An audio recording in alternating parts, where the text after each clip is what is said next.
What tools you need to remove and reinstall a toilet successfully. Start with an adjustable wrench or a pair of pliers to loosen nuts and bolts, and carry a flat putty knife to scrape old wax or gasket material cleanly from the flange and the bottom of the bowl.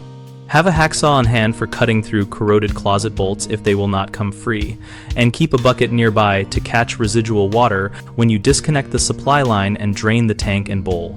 Use a garbage bag or tarp to set the removed hardware and old wax rings so you do not track debris, and wear durable gloves to protect your hands from sharp edges and grime. Bring 2 new flange bolts and a replacement wax ring or a modern gasket seal so you can create a reliable watertight connection when you reset the bowl. A standard screwdriver is often required for removing the tank lid or securing bolt caps, and a sponge or small hand pump will help clear remaining water so the bowl is light enough to lift safely. Common mistakes include not turning off and fully draining the water supply first, which can leave you holding a heavy, water-filled bowl and create a mess. Fix this by shutting off the angle stop, flushing until the tank and bowl are empty, and using a sponge to remove any leftover water. Another frequent error is failing to clean the flange surface before installing the new wax ring, which can prevent a proper seal.